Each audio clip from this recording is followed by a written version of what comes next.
Hi friends. So now I am here to discuss up some very important questions around which a lot of questions can be asked.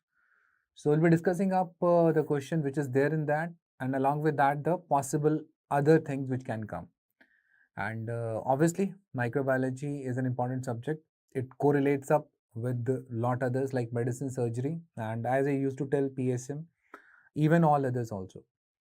So obviously this particular subject, if correctly done, it goes into 40 to 45 questions. Like whosoever tells anything, let me tell you very correctly, like if you have this particular approach up of like knowing up the questions as per the microbiology one, so then a lot of fronts opens for you. Like in surgery, you could able to answer a lot of things regarding ascites, number of like portal hypertensions in the medicine and all.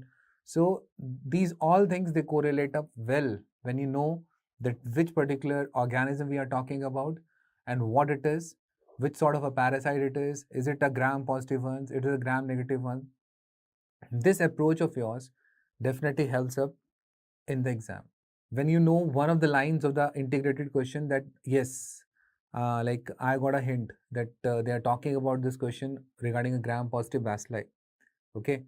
Other than that, if at all you think of suppose they have given up a non-enveloped RNA virus, okay, enveloped RNA virus, DNA ones, single stranded, double stranded. So this sort of questions only will be coming off in the future exams in the integrated fashion.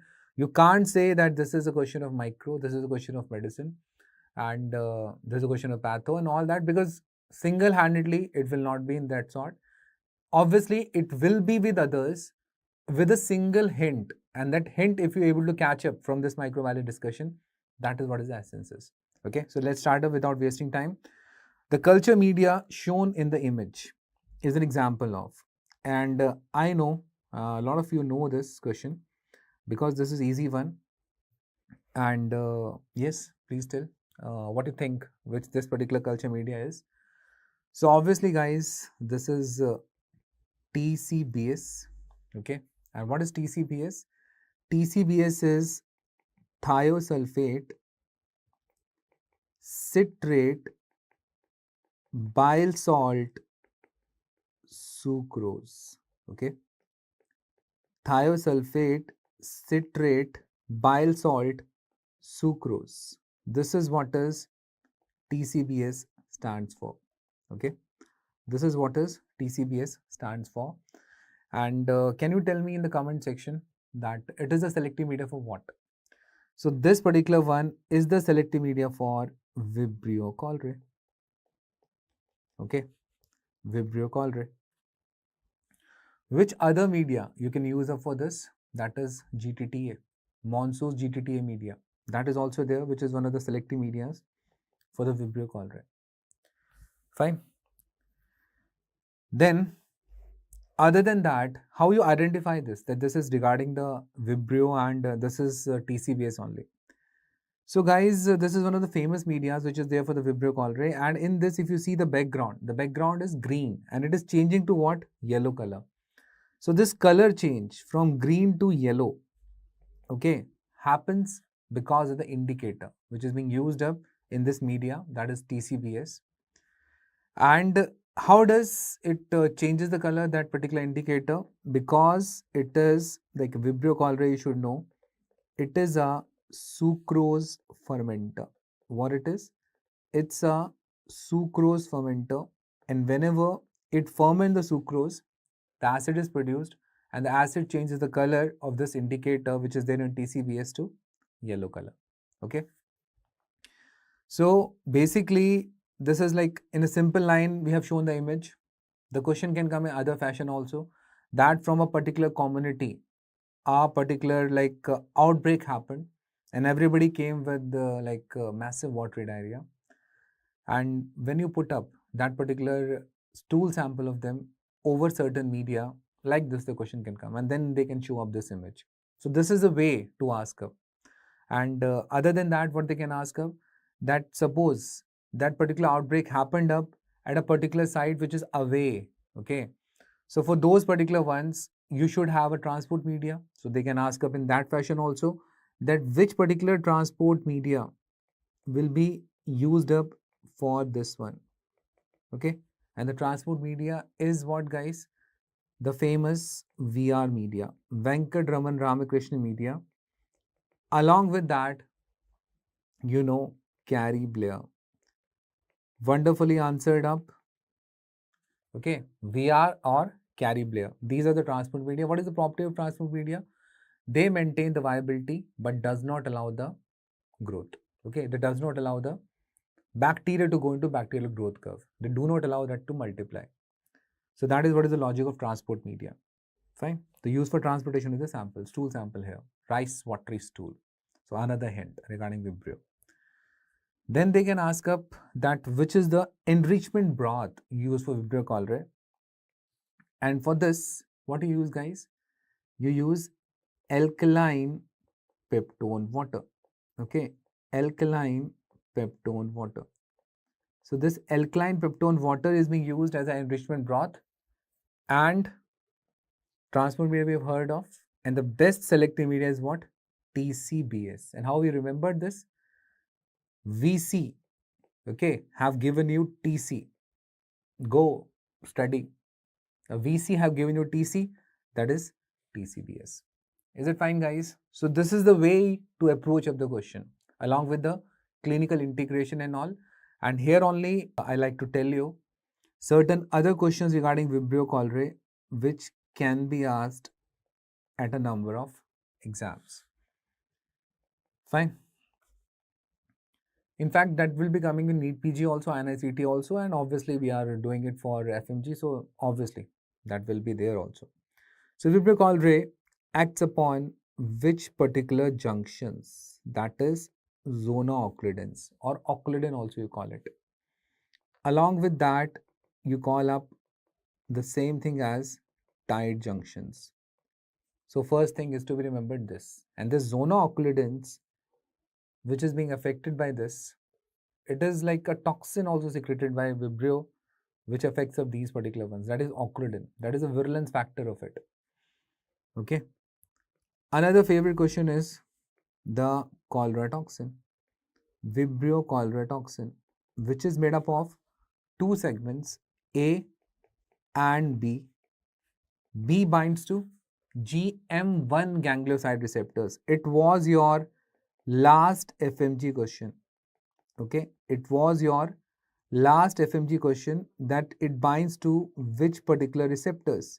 It binds to GM1 ganglioside receptors.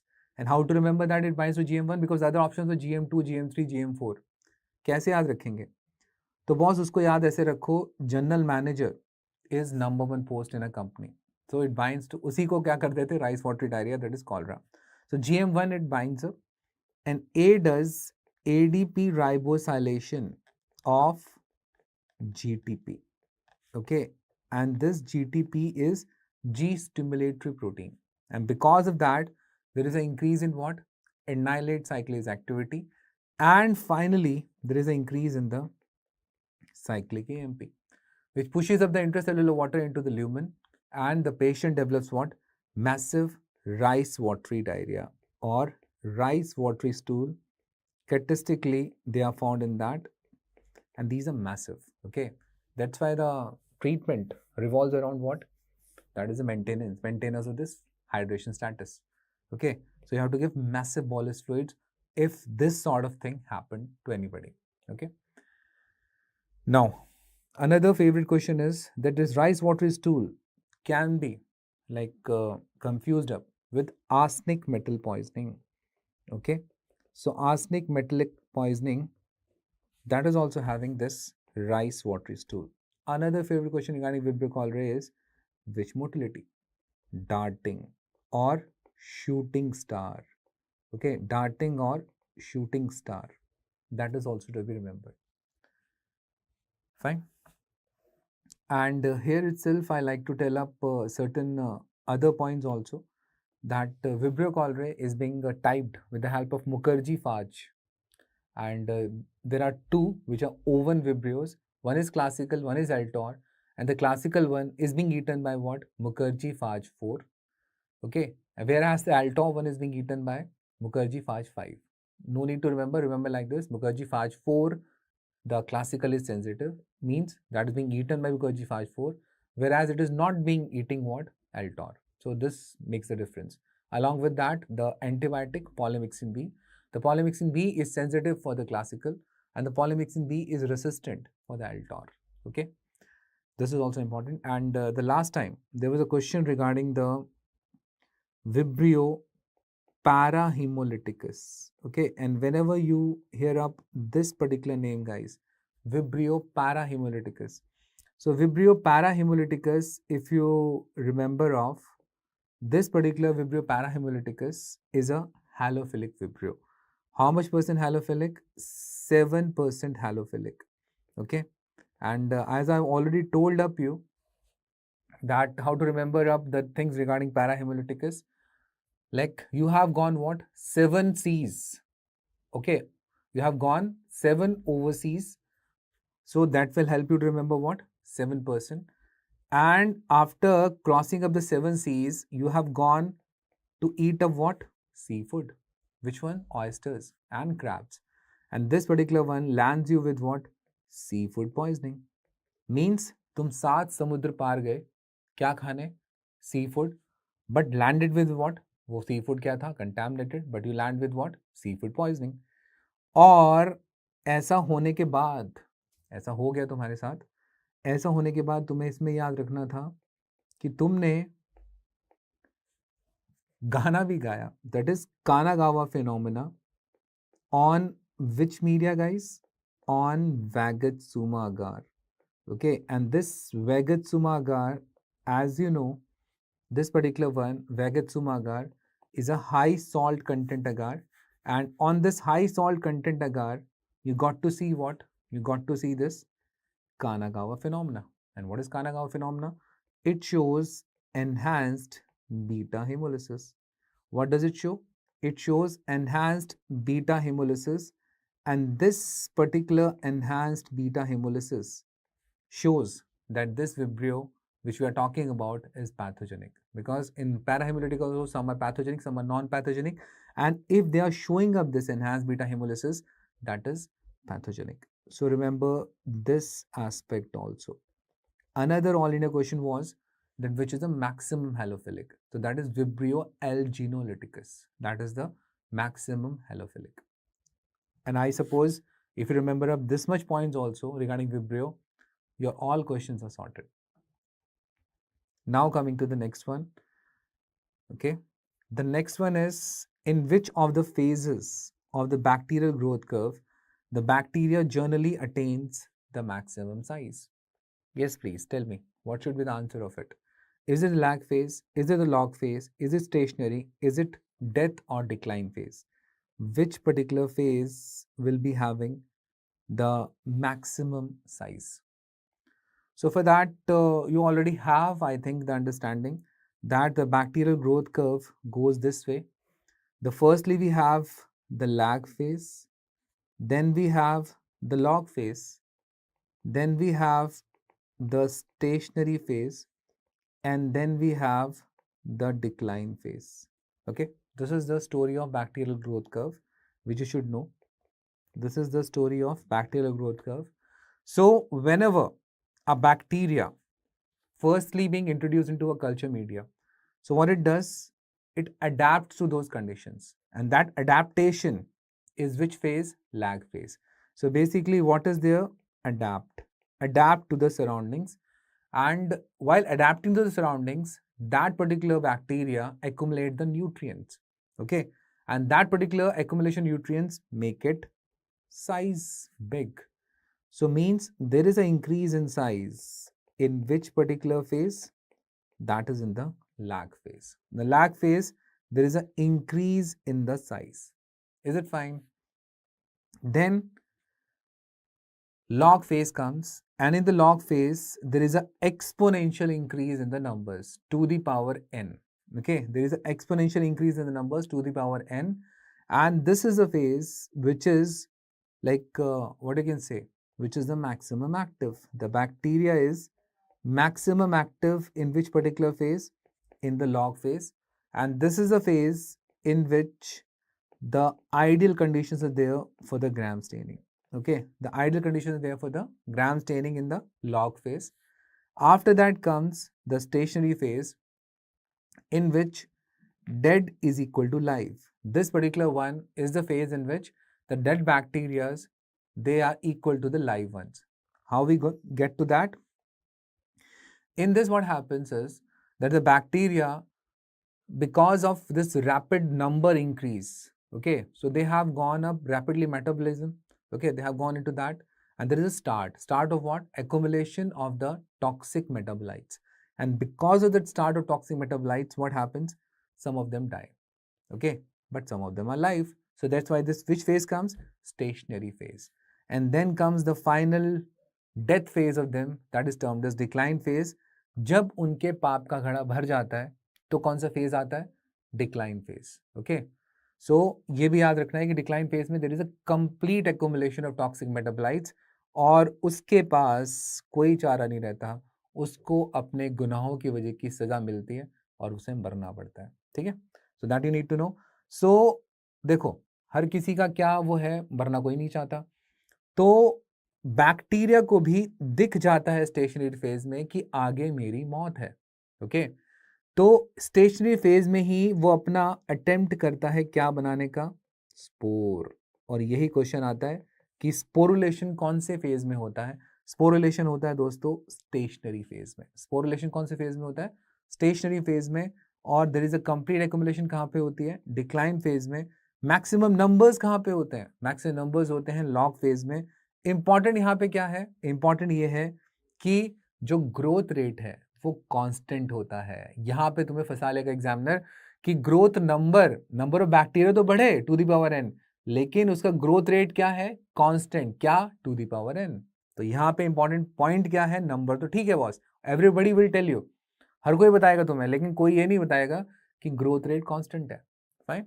और lag phase में क्या होगा? Lag phase वो phase है जिसमें वो adapt करेगा condition को स्टार्टिंग में, और बैठे बैठे खाएगा, और बैठे बैठे खाने पे क्या होगा? Size increase. So this is what is the bacterial growth curve, and obviously the answer of hours is what? Lag phase. Is it fine? I suppose this is clear now. Now coming to this particular one, the electron microscopic picture of an organism is given below. What is the correct statement regarding the organism? So guys, these are the EM images, EMS, electron microscopic images of rabies virus. And as you know, the rabies virus is bullet shape. Okay, this is bullet shape, and the speed of this bullet is also being defined as 3 mm per hour. Okay, the speed of this bullet is how much? 3 mm per hour. And in this, the first one is the speed of the virus is 20 mm per hour. Just now we have heard of it is 3 mm per hour. So this statement is wrong. The demonstration of Negri bodies is anti-mortem diagnosis. Another statement which is wrong, because Negri bodies demonstration is post-mortem diagnosis. The subfamily of virus is Lentivirni. No, Lentivirni subfamily of HIV. Here it is Lisa. Okay, here it is what? Lisa Virni. Rabies किसको हुई? Lisa को. Okay, don't take it to the heart, just for the remembrance sake. Fine. So subfamily of virus is what? Lentivirni. This statement is also wrong. Then we have this, the direct fluorescent antibody test. Means you have preformed antibody with you of rabies. That is being done for what, guys? That is being done for antigen detection. And from which particular samples? Nape of neck hair follicle and the corneal smear. In them, you try to demonstrate a what, guys? Antigen. Fine. So this is what is the correct statement D regarding this rabies virus. Other important aspect which I can tell you, which is like frequently asked up in the previous papers, that 80% of the patient of rabies, they present with furious rabies, and that particular furious rabies, like the patient is having irritation, the patient is having those particular things like hydrophobia and restlessness, all sorts of like maximum stimulation happens up, but 20% cases presents with paralytic one. Okay, In this furious component, 20% presents with what? Paralytic rabies. And in that, there is hardly any excitation and all. In them, they present with fasciculations, edema. That particular sort of thing happens in that particular aspect. Remember this. Other than that, what is important is which particular, what do you say, which particular areas in India they don't have rabies. The answer is Lakshadweep and Andaman Nicobar, because they are water isolated ones, and there the rabies is not there. Okay. Other questions which can be asked here is, I've already told up that the postmortem diagnosis based on Negri body demonstrations by the Sellers technique. And what we do in that, from the hippocampal area, we take the brain biopsy tissue and we stain it with basic fissions, or other options also there to stain it up. And that is what is termed as Sellers technique, and you can demonstrate if the Negri bodies in that. Fine. That is pathognomic of rabies. Other than that, you can inoculate into the animals. Animal will also develop what? Rabies. So all sorts of things are there. And nowadays we have PCR also, by which you can make the diagnosis of it. So there was a question in which the option was regarding the corneal smear. And if the corneal smear is taken up, then it is said to be going for the PCR, reverse transcriptase PCR. Why? Because like the yield of the corneal smear, the viral yield is very less. So that's why you need to amplify that small amount. And that amplification is being done with what? That amplification is done with the PCR. That is the reverse transcriptase PCR. Why reverse transcriptase PCR? Because this is a RNA virus. Okay, it's a RNA virus. Yes, can you tell me, is it single stranded or double stranded? It's single stranded RNA virus. And is it enveloped or non-enveloped? This particular one is, yes, non-enveloped. Okay, this particular one is non-enveloped, and it is a negative sense RNA virus. It is a negative sense RNA virus, and this negative sense RNA virus firstly change into positive sense with the help of RNA polymerase enzyme, and then it replicates. Okay, so that's the logic of this particular rabies virus, and the speed we already have mentioned of, that is 3 mm per hour. Coming to this, a 22-year-old male is brought to the hospital due to fever, frontal headache, photophobia, nausea, anorexia. The physical examination shows positive Brudzinski sign. The lumbar puncture was done. CSF analysis shows increased opening pressure. Normal protein and glucose. See, this statement is important. Leukocyte count is 200. What is the most likely organism implicated in causing the above condition? So one thing is for sure that this is a sufficient hint to be knowing up that we are talking about certain things which are virus or fungal. Okay, not the bacteria, because if bacteria is there, the glucose would have been absent or very low, because they are they love glucose, so they end up that. Okay, so that you also need to know. So obviously this is not there, this is not there. This is what is the answer, the antiretroviruses, and this is not there. So antiretroviruses, they are said to be associated with the meningitis, and these particular ones, antiretroviruses, are one of the common causes of this particular meningitis, like aseptic meningitis also you can say, a sort of. And in them, obviously, it's a meningitis, so increased opening pressure will be there. These particular things will be normal, and leukocyte count can be around 200 in the case of them. And the answer here is what? Antiretroviruses. Now, this you already know that if it would have been a pyogenic meningitis, pyogenic means by the bacterial one, so obviously there will be a very massive increase in the neutrophil counts in the CSF. Okay, the proteins in the CSF, they also would have increased, the CSF proteins. Okay, and the CSF glucose would have been very low, and even sometimes zero it can also happen. So CSF protein is very much increased, CSF glucose is decreased. Along with that, there is a massive increase in neutrophil count for the pyogenic meningitis. That is a bacterial meningitis. Okay. Whereas in the fungal and viral, the same thing which is there in the question can happen of that there is a slight increase in leukocyte count. Other than that, there is increased opening pressure, and normal protein glucose is a feature of them. And in the case of TBM, that is TB meningitis, what sort of thing happens? There is an increase in the lymphocytes. Okay, there is an increase in the lymphocytes.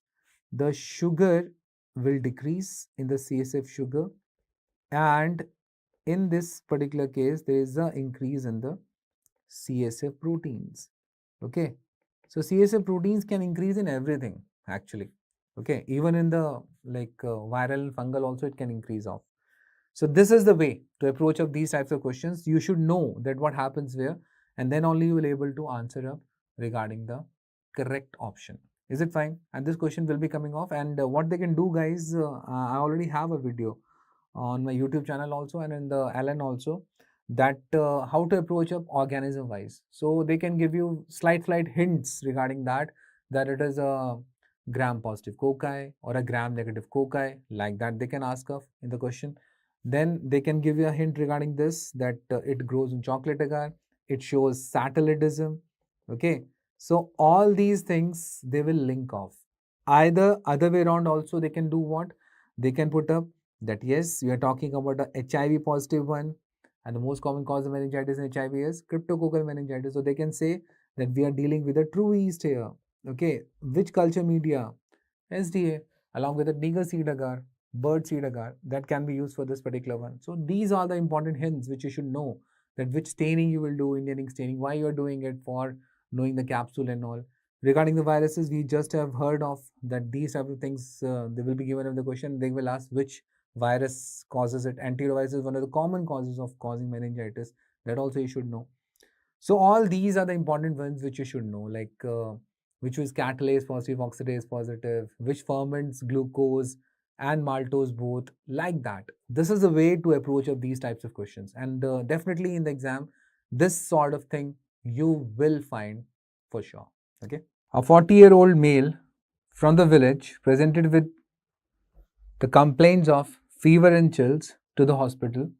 He also informed up that he has noticed dark stool recently. Means the blood is coming in the stool. The physician performed a test, the image of which is shown below.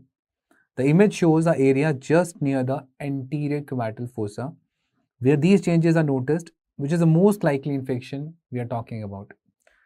So guys, this is what you call as the picture of tourniquet test, and more than 10 petechial lesions per square inch is there in the criteria of DHF.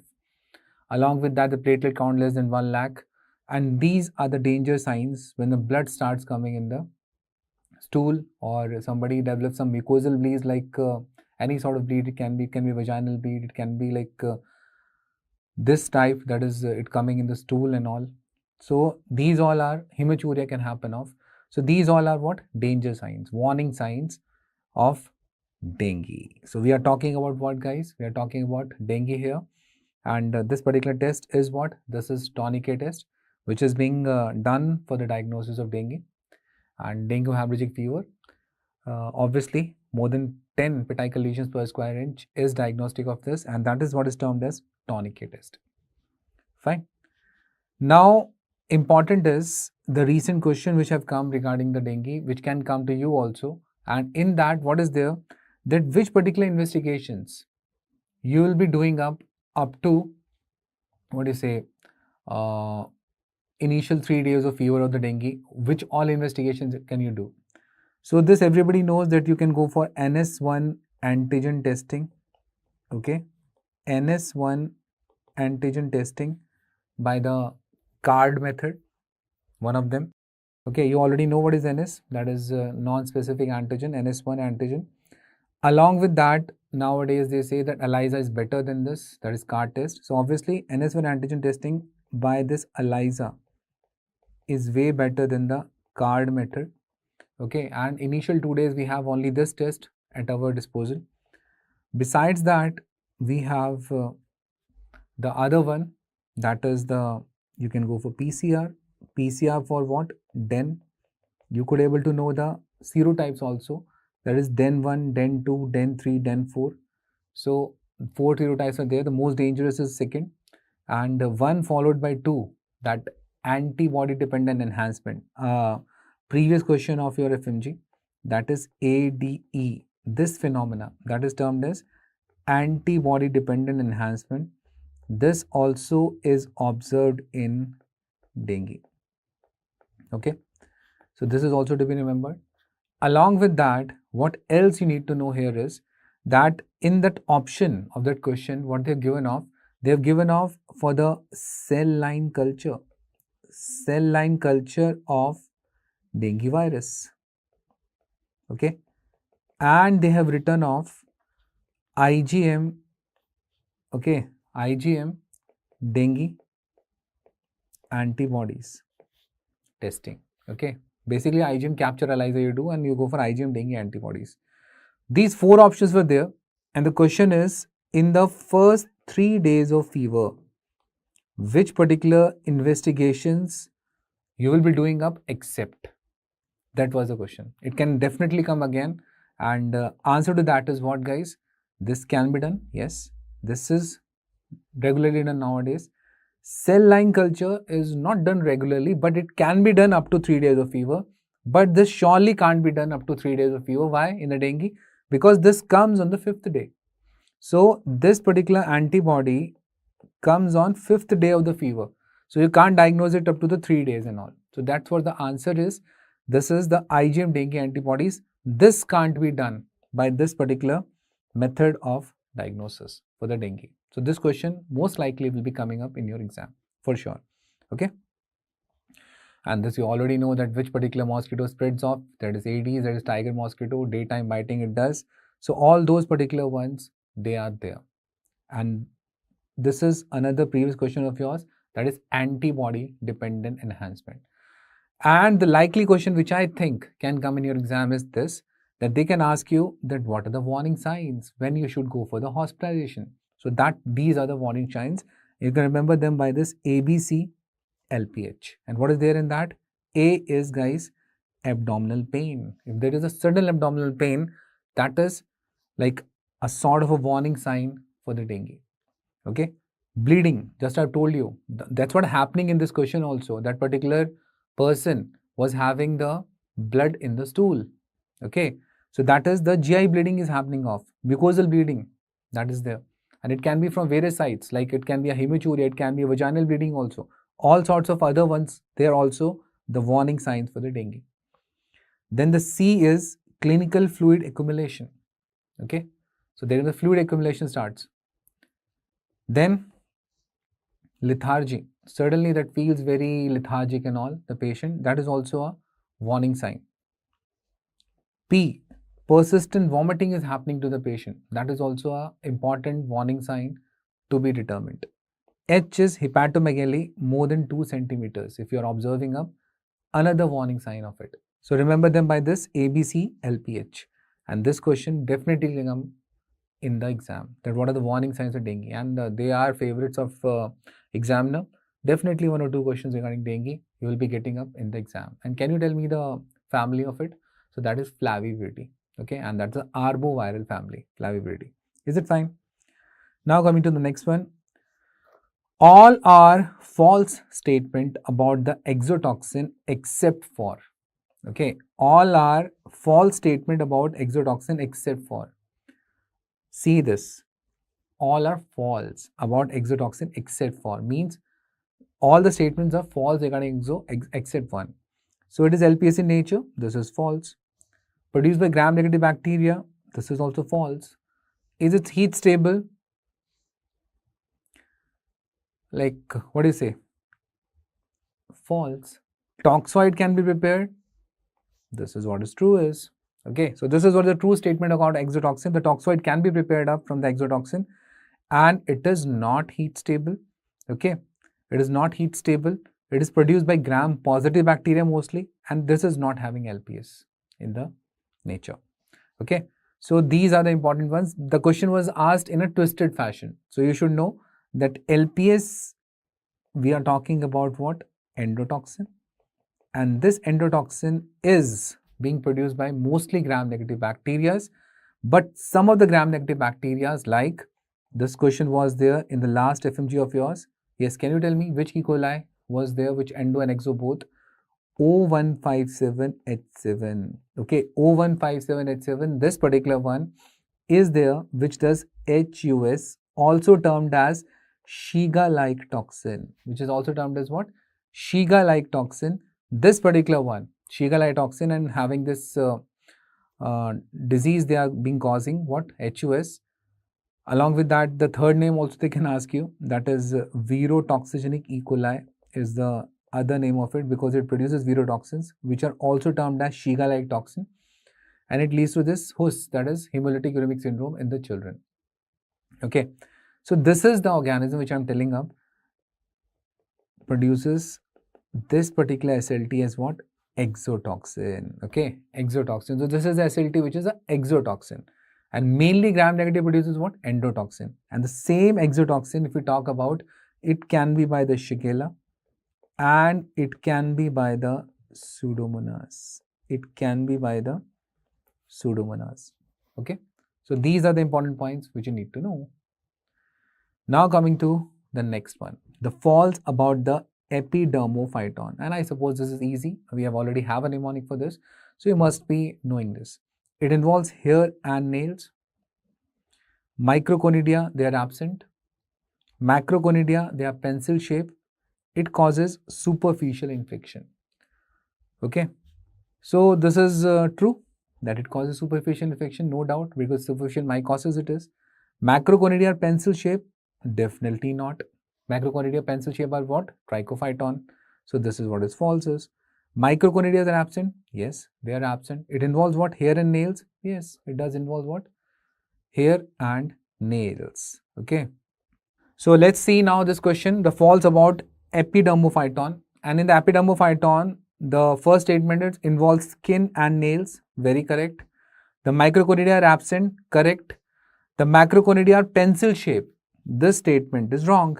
It causes superficial infection. This is superficial mycosis. Obviously, it does what? Superficial infection. Is it fine? And we already have the table for this. That is Tame. And in this, we already know tricho. T is what? Trichophyton. And the trichophyton involves what, guys? Skin, hair, and nails. Skin, hair, and nails. The M is microsporum, and in the microsporum we have skin and hair. Okay, and in the epidermophyton we have skin and nails. Yes or no? Skin and nails. So this is very clear that the trichophyton is skin, hair, and nails. Microsporum M do not involve N. Remember like this. So skin and hairs. Epidermophyton, skin and nails. Epidermophyton is what? Skin and nails. So like that, this to be remembered. Another one is regarding the macroconidia and microconidia. Okay, macroconidia means what, guys? Bataye. Macroconidia means what? So macroconidia means the big spore. Microconidia means small spore. So there is TME. So trichophyton, what about the macroconidia? It looks like cylindrical. Okay, this particular one looks like what? Cylindrical. Then M is what? M is microsporum. Okay, M is microsporum. The name is microsporum. And how does the macroconidia look like of it? It is spindle shape. This particular one is spindle shape. E is epidermophyton. It is club or boat shape. It is club or boat shape. This also needs to be remembered. About the small spore, that is microconidia, the trichophyton is having what? Numerous microconidias. The microsporum is having what? Less. And epidermophyton, this particular one is having absent microconidia, which is a feature of this particular one. Okay. So this also I have made you to remember like that. Tri is tricycle. And what is there in the cycle wheels? There are spokes. Okay. So remember, these spokes are made up of what? Pencil. So this is pencil shape. Remember that. M is spindle shape. Microsporum, SP, spindle. Epidermophyton. You have to imagine what? That over a club, a boat is there. Okay. So imagination is important. And the small children, they are not allowed to go into that club, which is having a boat over it. Fine. So these upside associations, they does come in your mind in the exam. So you need to make them. Banani badti hai yaad rakhne ke liye. Okay. So remember that particular stuff. So let's see this question now. Arrange the following in order of being most resistant to least resistant. Okay. So guys, this we already know that the most resistant form on earth is prions. Okay, they are the most resistant form. They are made up of proteins, that also you know. PRP changes to what? PRPSC. This abnormal folding happened, because of which prion disease happens. Fine. Then after that comes the spores. Yes, they are also very resistant. Then comes the mycobacterium. Then comes the naked virus. And the last one, which are the least resistant, is enveloped virus. Remember, enveloped viruses are the least resistant ones. Okay. Even though they're having an envelope, but that does not help them. It makes them more vulnerable to be killed by the organic solvents and all. So this is the correct answer, B. The prions, more than the spores, more than the mycobacteria, more than the naked virus. Naked virus means non-enveloped virus, and more than the enveloped virus. So this is the answer of this particular question. Arrangement of most resistant to the least resistant. Okay, so this might come. And the confusion might happen that you can arrange up enveloped viruses before the naked virus. But remember, the non-enveloped viruses are more resistant than the enveloped one. Is it fine? So this also needs to be remembered. Now, when a bacteriophage is involved up in causing the gene transfer, this is termed as which particular mode of transmission? So answer is very clear. This everybody should be knowing also, that is transduction, which is of basically two types.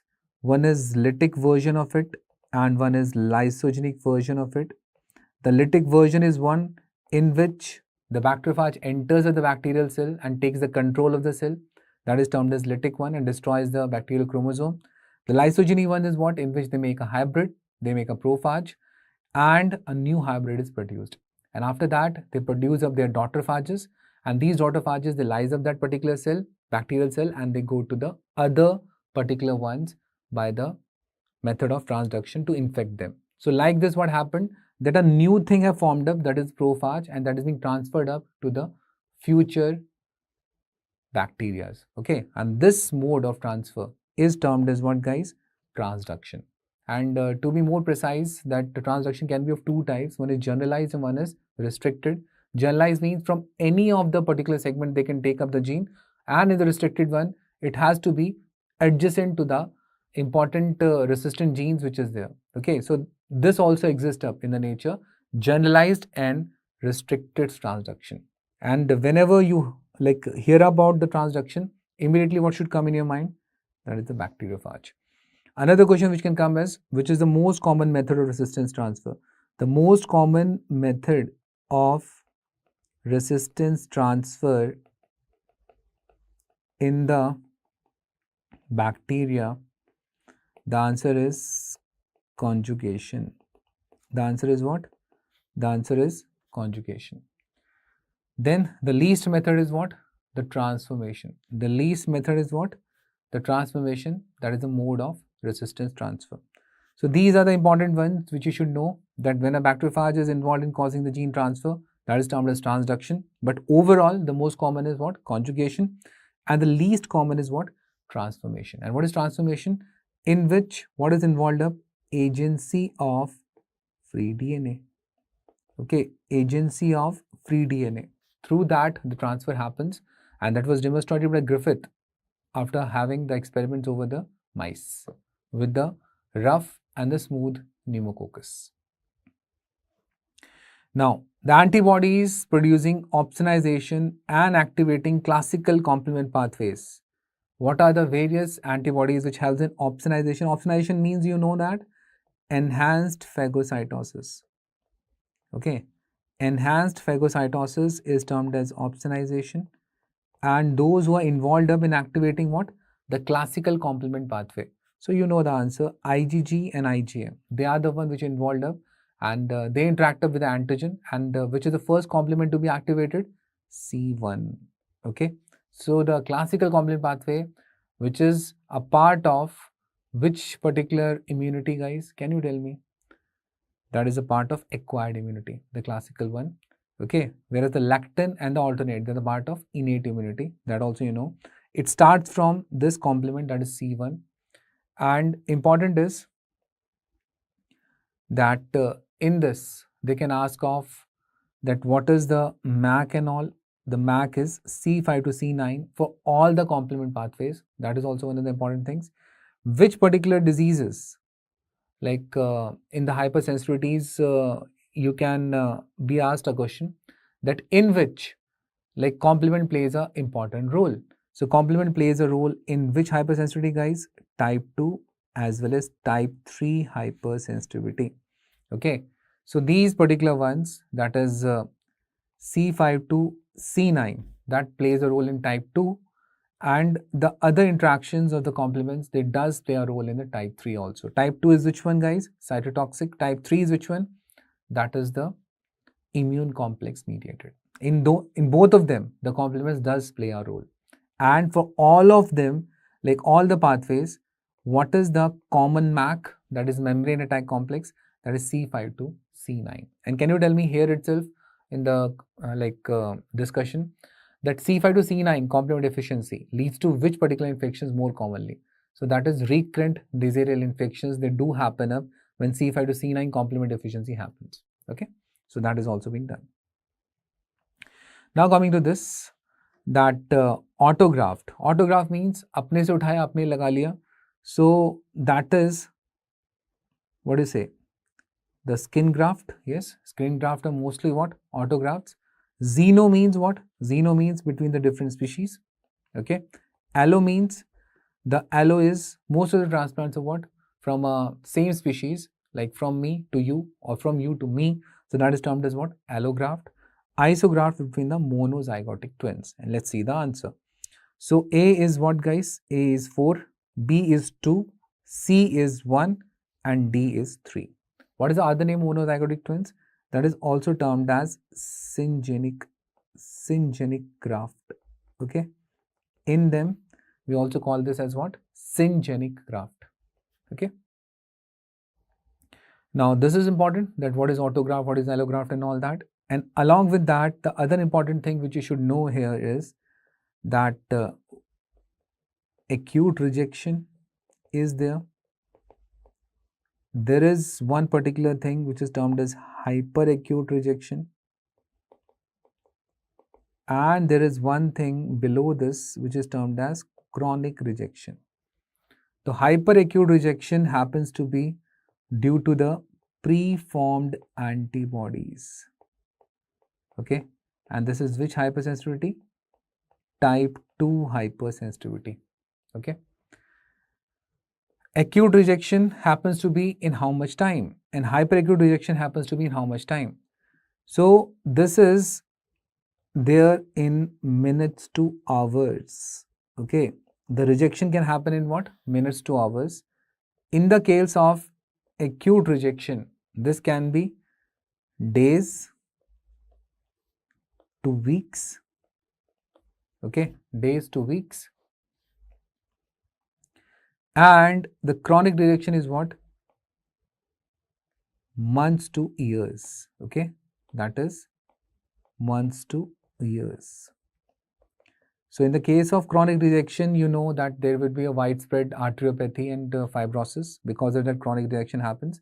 And CD4 T cells, they are involved up in the acute rejection and all.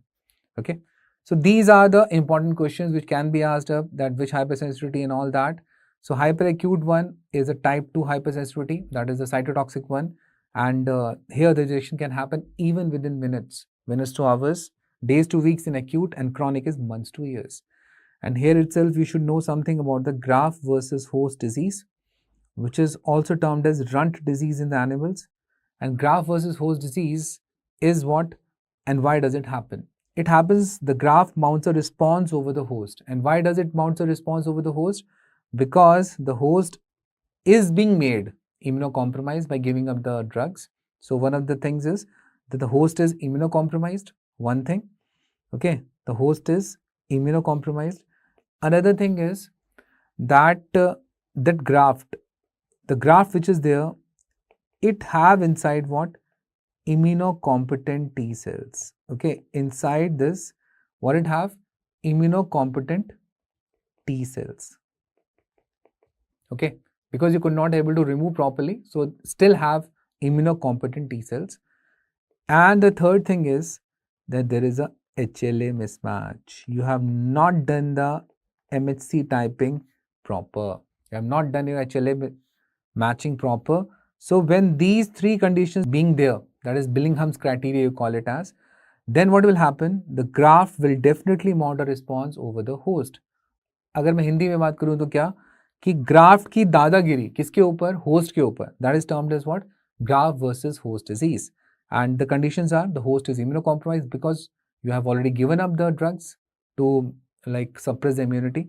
The graft have immunocompetent T cells.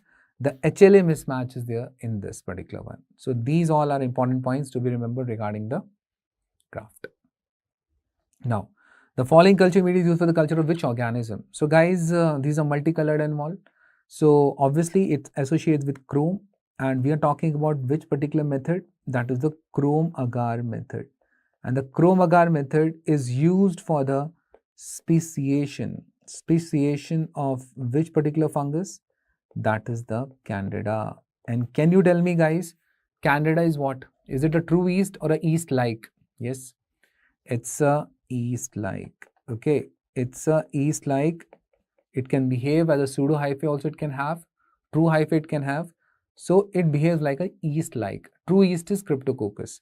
So answer of ours is Candida. It was an asked question, can come to you also. And what is there in this? This is a chrome agar method, the latest one, in which what is there? A ready-made plate is there. You inoculate the sample in this.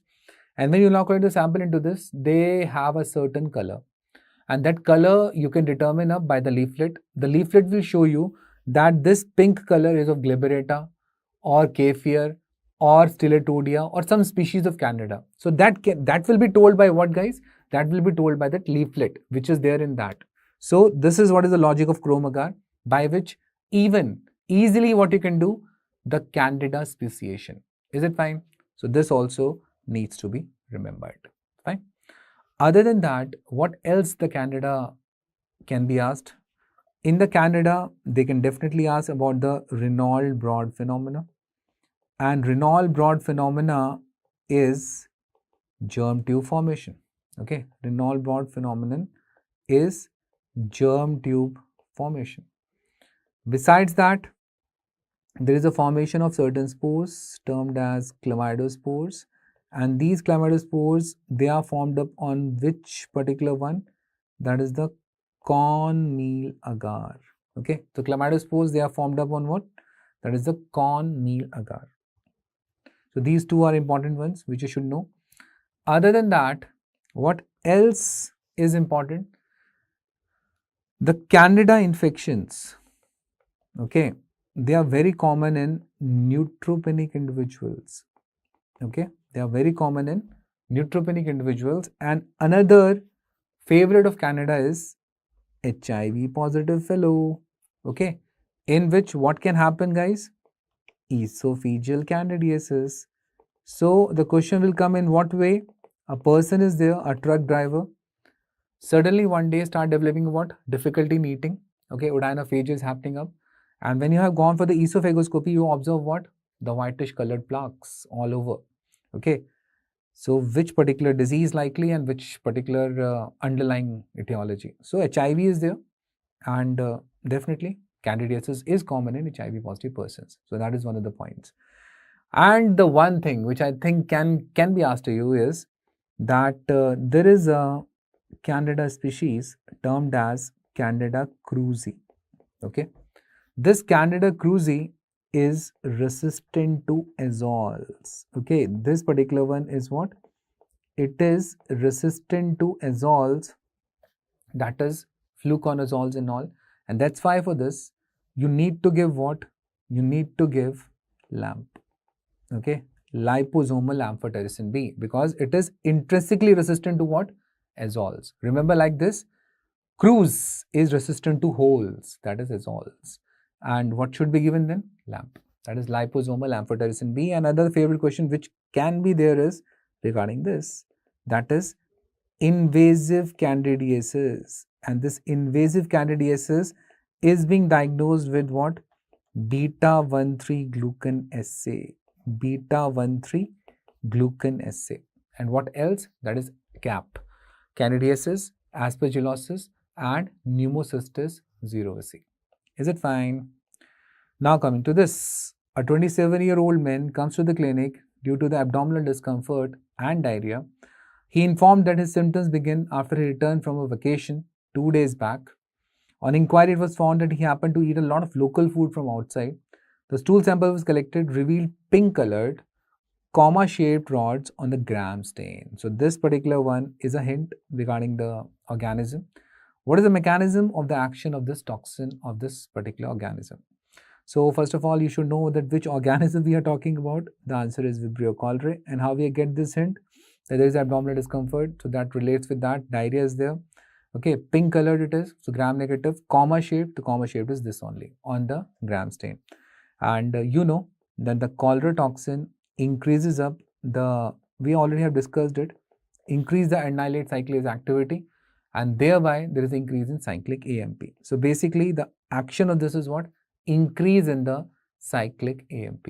Okay, which pushes up what? Which pushes up the intracellular water into the lumen, and the patient develop what? Massive watery diarrhea. Which type of diarrhea? Rice watery stool. Okay, so we have already discussed all this. Which particular one associated with elongation factor 2? So this is also be done, that is Corynebacterium diphtheria toxin. Diphtheria toxin associates with elongation factor 2. Which others can be? Shigella and Pseudomonas. Okay, which inhibit the release of acetylcholine, anticholinergic action. So that is botulinum. Okay, botulinum toxin was asked question, and this is the most potent toxin on the earth, and the main action of this is what? It is anticholinergic. It is anticholinergic.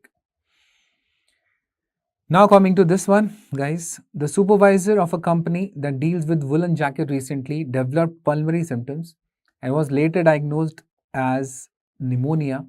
Which of the following is not associated with the organism? Okay, so these are the questions which tends to ask you the lab diagnosis also and diagnosis of the clinical condition also.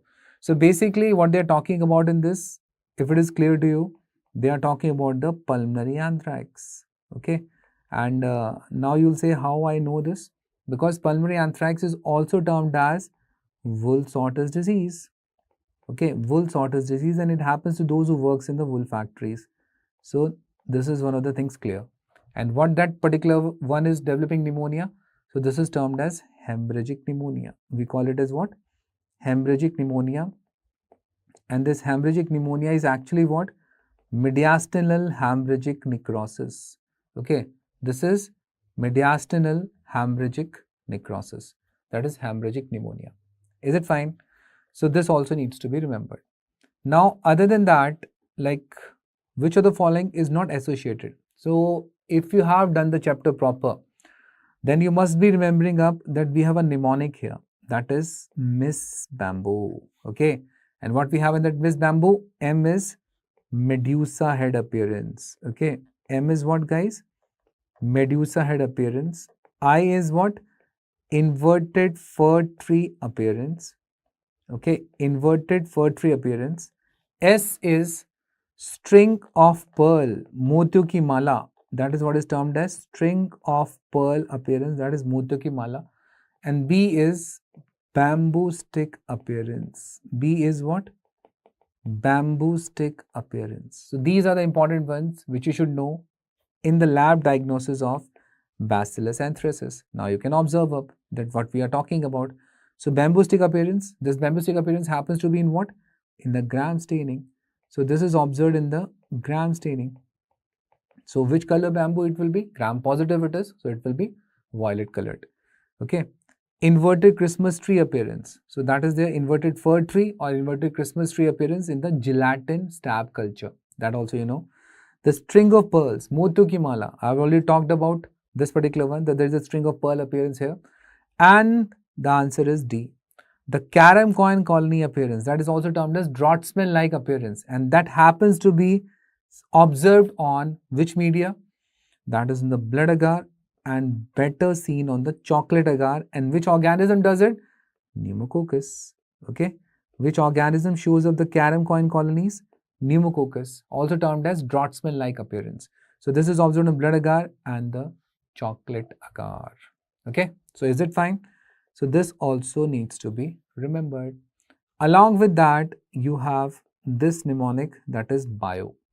Okay, for the pneumo, I'm like to tell up the pneumococcus bio is important. Why? Because it's being asked, and pneumococcus bio is positive. Okay, P for P, remember it's positive. B is, it is bile soluble. Okay, it is bile soluble. I is illulin fermenter. Okay, and O is optochin sensitivity, means it is being killed by this particular drug, that is optochin. So it is bile soluble, illulin fermenter and optochin sensitive, means all things positive. Whereas bio is negative in, the bio is negative in viridins group. The bio is negative in viridins group. So this also needs to be remembered. Now, the disease that mimics the condition shown in the image below. So multiple discharging sinuses are observed up along with the swellings. We are talking about what? Butyriomycosis. And what is butyriomycosis? Mycetoma-like lesion. Okay, mycetoma-like lesion, which is being done by which bacteria, guys? It is being done by Staph aureus. Okay, it is being done by which organism? The Staph aureus. So obviously this is not athlete's foot. Athlete's foot is a dermatophytic infection. Okay, so obviously that is not there. Club foot, that is CTEV. So obviously it is not CTEV. And babesiosis does not have this type of presentation for sure. Babesiosis, that is an intra-erythrocytic protozoa. Babesiosis, Maltese cross, if you remember of, that's the important entity regarding it. Okay, and regarding the athlete's foot and all, you know, that is also termed as what? So this particular one is also termed as what? Tinea pedis. Okay, you call it, you know, Tinea pedis. This particular ailment is termed as what? Tinea pedis. Fine. So we are talking about what? Butyriomycosis. Other than that, it can be termed as what? Actinomycetoma also, because that also presents in the same fashion. Actinomycetoma, multiple sinus and swellings, actinomycetoma. And the eumycetoma is the fungal one, and in this there is a single sinus and swelling. Okay, so actinomycetoma, multiple sinus and swellings. Eumycetoma, single sinus and swellings. The actinomycetoma's life is colorful. It has multiple colored granules, whereas the eumycetoma, yours life is what? Black and white. And soon it will change to what? Colorful after passing. Okay, so remember like that also. The black and white life of yours will change after passing, but now for the time being you're having what? Black and white. So black and white granules are observed in eumycetoma, and here are colorful granules which are being observed in the actinomycetoma. Okay, and this actinomycetoma is being done by actinomycetes also, along with Nocardia species. Remember this particular aspect also. And they respond beautifully to the antibiotics, whereas the eumycetoma does not respond to the antibiotics proper. Antifungals does not work upon it. So mostly you have to go for what? Amputation in the case of eumycetoma. Okay. Which of the following stages of the malarial parasites corresponds with the relapse in the Plasmodium vivax species? So this you already know, vivax and ovale, they have the relapse because of hypnozoites. Okay, they have the relapse because of hypnozoites. And which drug you give for these hypnozoites, guys? That is primaquine or tefnaquine. These are being given off, and before giving up, what you should observe? G6PD deficiency. G6PD deficiency. So that is also there. And this you already know, sporozoites. This is the infective form for the Plasmodium, sporozoites. And these trophozoites. Trophozoites are ring forms. And can you tell me which sort of a ring is found in the vivax? Single large ring within RBCs, where the multiple rings within a single RBC is a feature of Plasmodium falciparum. So that also needs to be observed. Okay. And these merozoites are only there, which ruptures up and because of that only the chills and rigors happens up in the fever. Okay. Now certain mnemonics which you can remember of, the one of the mnemonics is umber. That this umber mnemonic is for what? Plasmodium falciparum, which is the most dangerous because it can lead to cerebral malaria also. So A is all age RBCs, they are involved up. M is Morer's dot, this is being observed in this. Which sort of a gametocyte?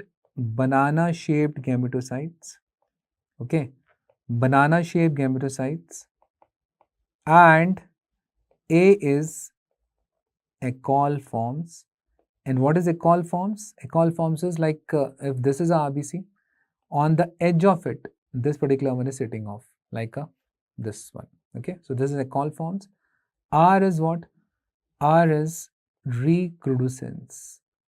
Okay, R is recrudescence and renal failure. Recrudescence and renal failure. So that is also there in this particular one. So this is what is termed as umber, guys. And A is all age RBCs, M is Morris dot, B is banana shaped gametocyte, A is Ecol forms, R is recrudescence and renal failure. Okay, recrudescence and renal failure. So this is regarding the falciparum. If we talk about the Plasmodium malariae, okay, so we have a mnemonic for this which is termed as zoom in. Okay, and what is there in the zoom in, guys? Z is Siemens dot. What you have in this? Siemens dot. O is old age RBCs are involved. Okay, M is maximum incubation period. How much? 28 days. Okay, N is nephrotic syndrome. N is what? N is nephrotic syndrome. So this definitely can be asked that which particular Plasmodium associates with nephrotic syndrome. The answer is malaria. Fine.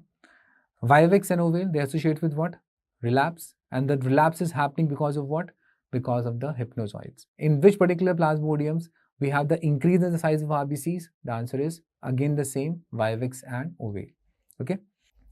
Now coming to this particular one, which of the following colors presenting the markers of hepatitis B infection is the Australian antigen. So Australian antigen, guys, first of all, you should know that we are talking about what? HBsAg. Okay, we are talking about what? Surface antigen, that is the HBsAg. And the first one, that is the purple one, is the one which is HBsAg. So this everybody knows that the first to come always is what?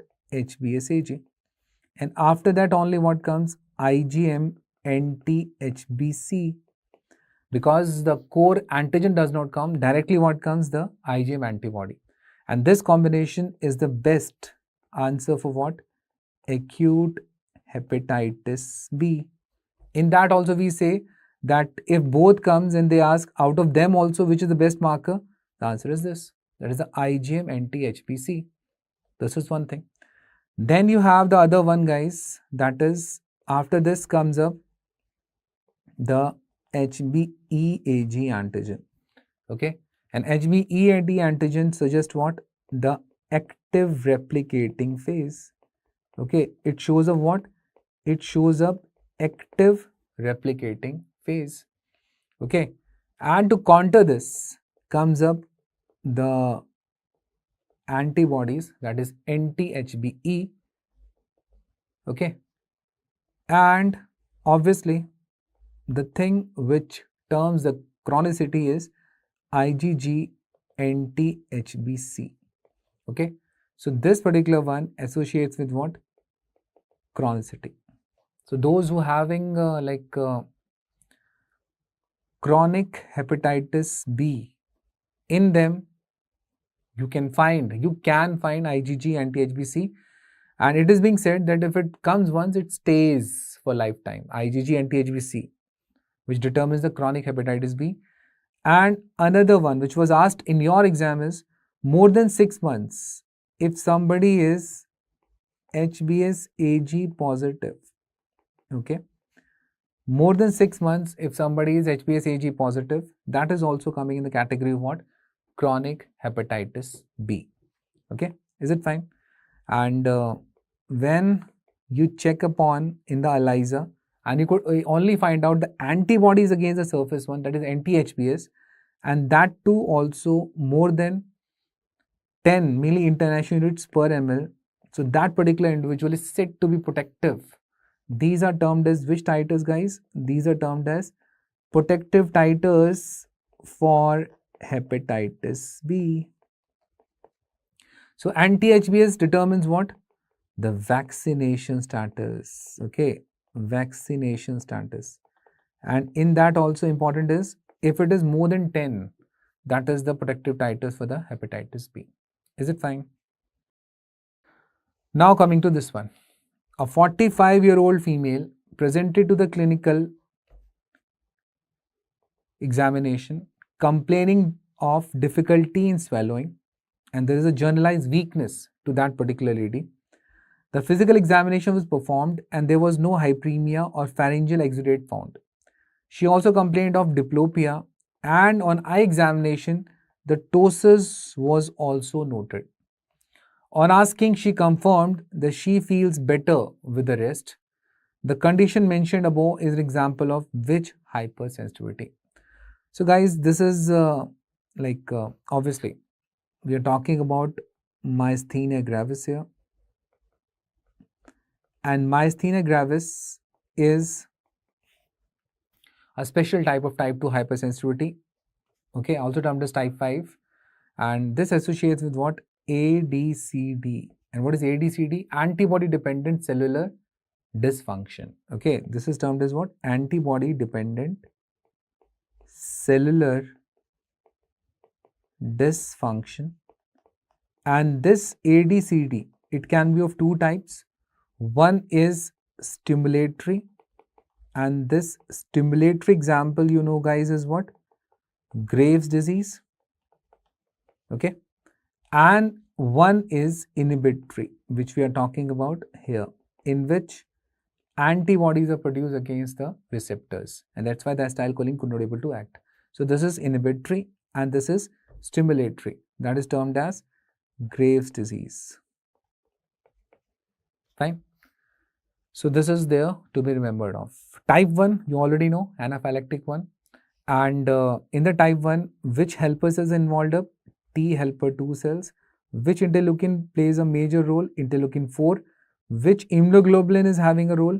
IgE. Fine. In the type 3, there is an antigen-antibody complex formation, okay, and they activate the complement, and because of the complement, the damage happens. Okay, the difference between type 2 and type 3 is, in the type 2, the antigen is a part of the cell, whereas in the type 3, they are free to move.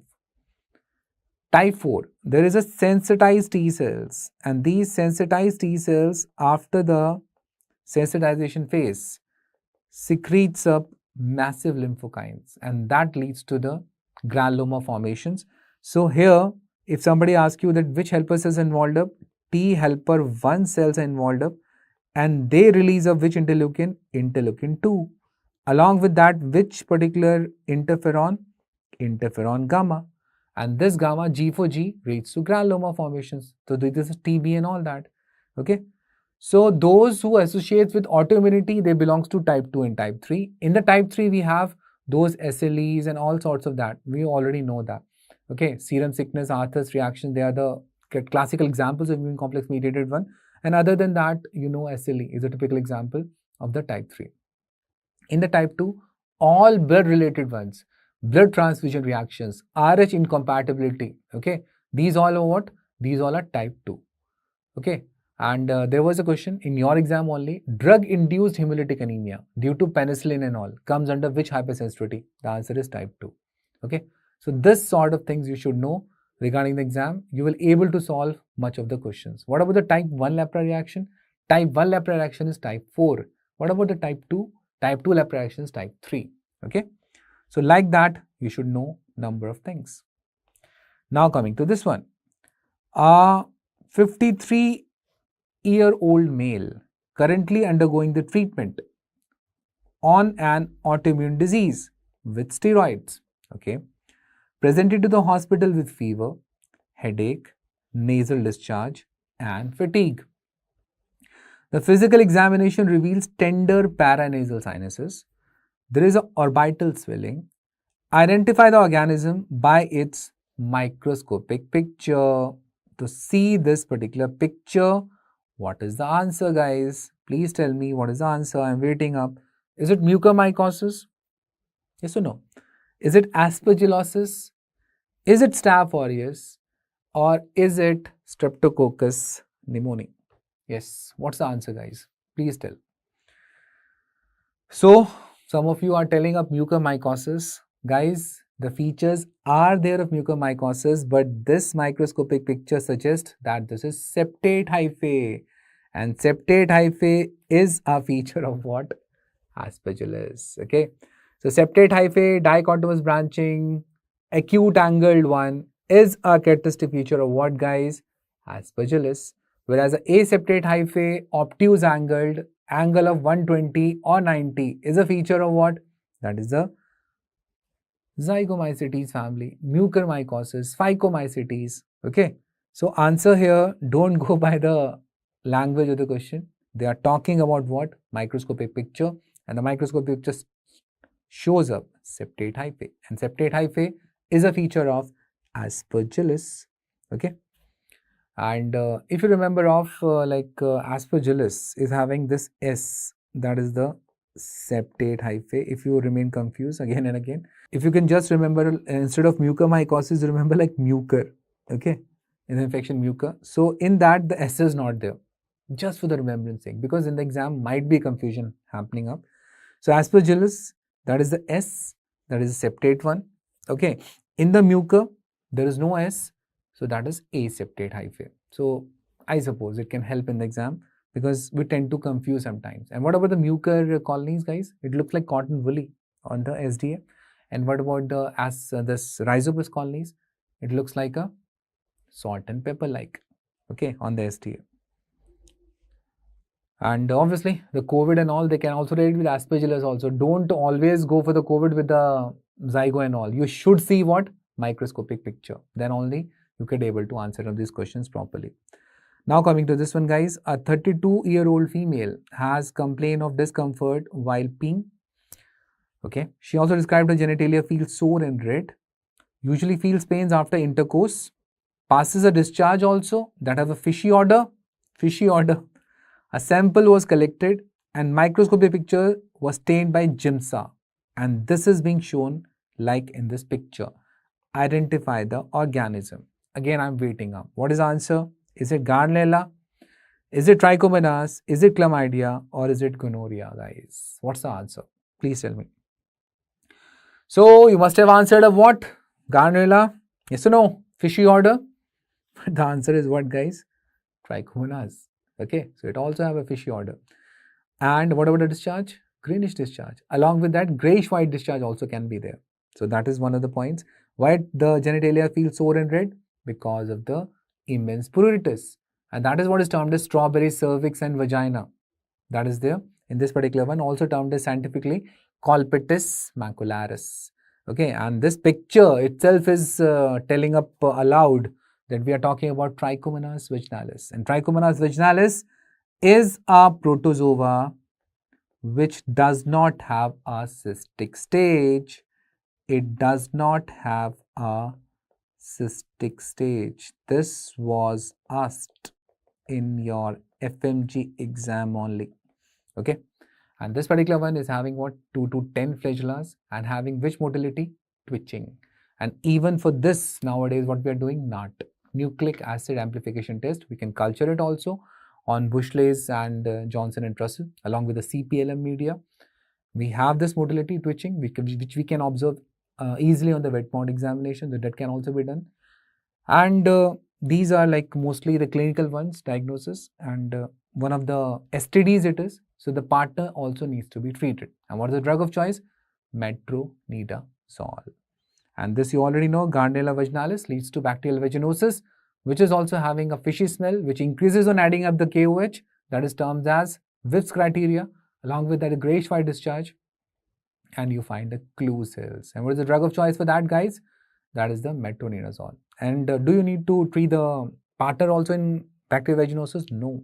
But here you will Because it is what? It is a STD, sexually transmitted disease. Okay. Now coming to this one. A 25-year-old male presented with abdominal discomfort, nausea and diarrhea.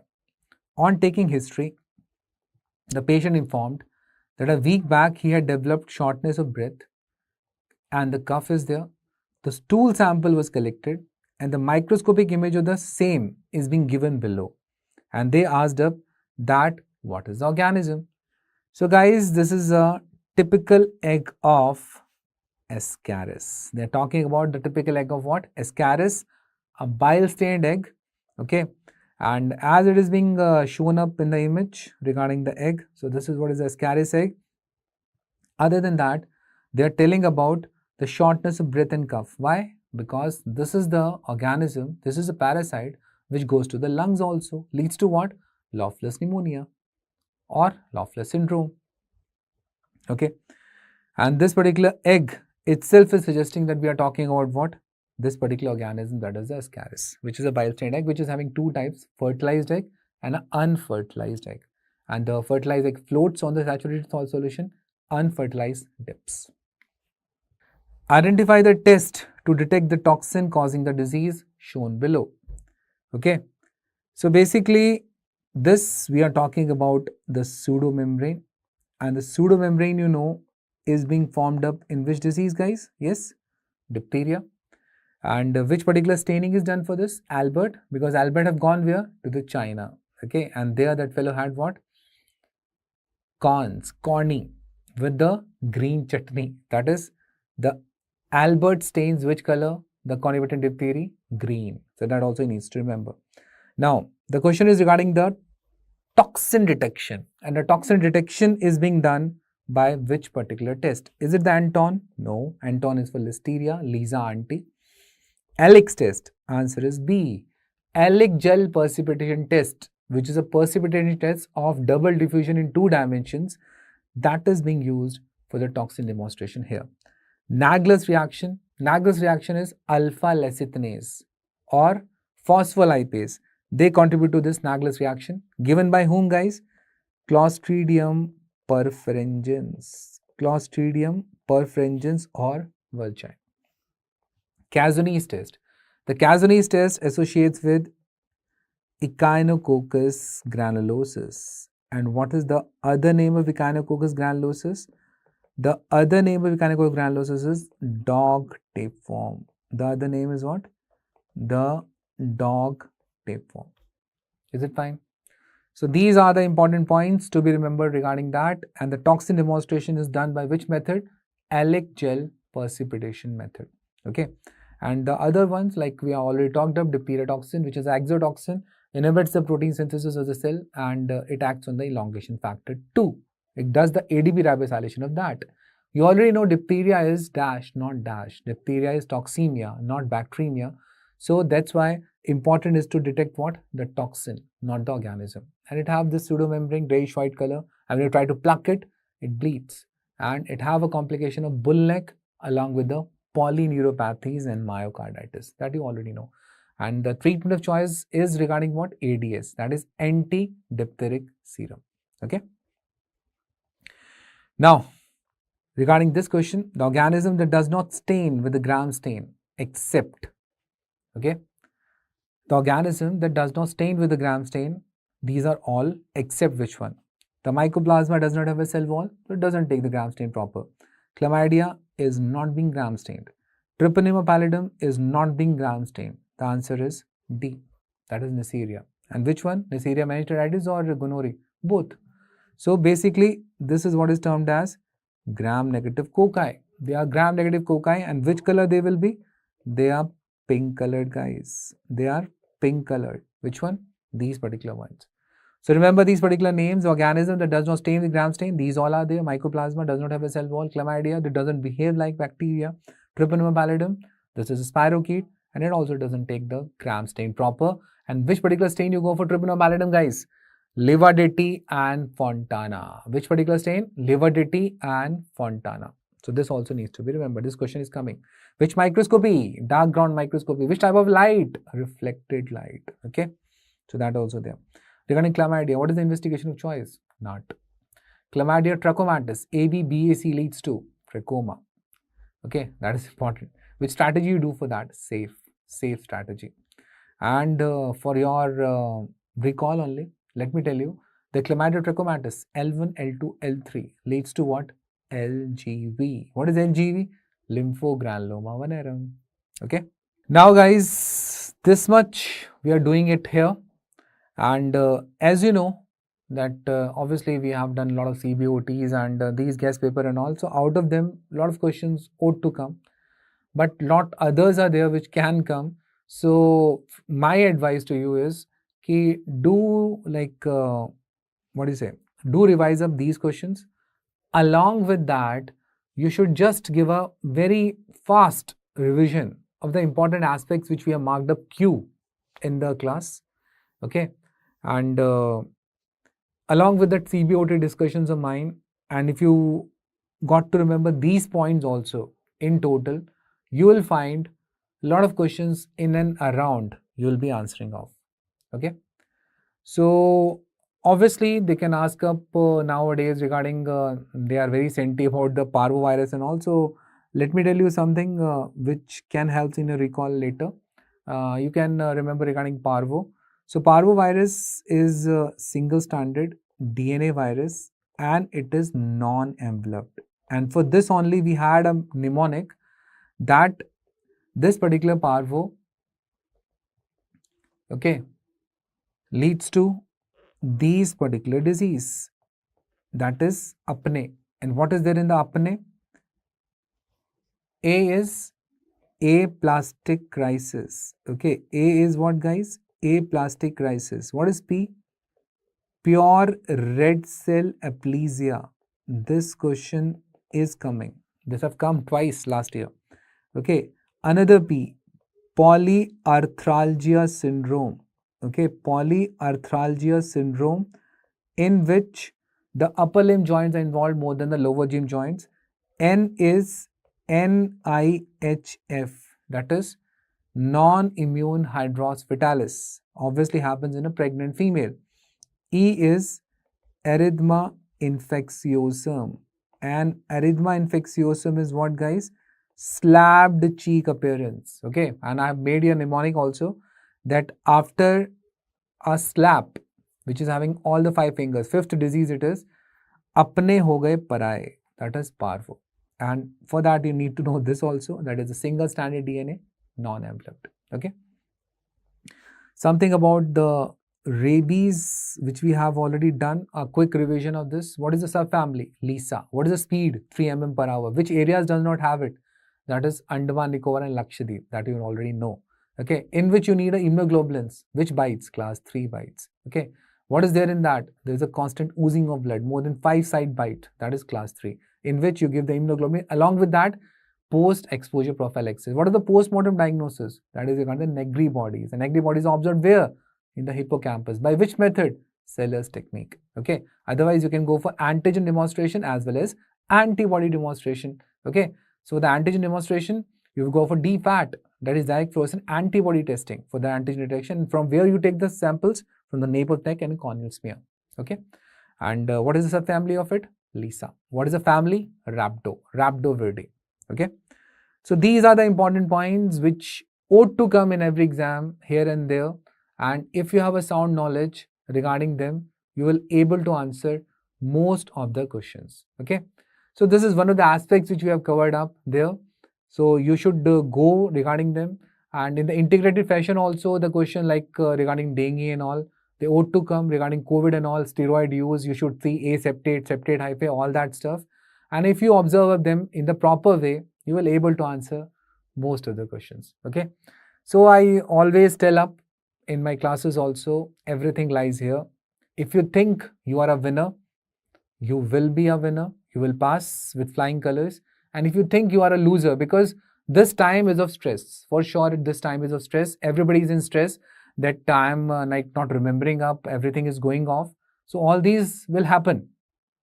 But The only thing is persistence. If you are persistent up till your exam and you revise of the things in a proper way, you all will pass. And do think for 200, never think for 150.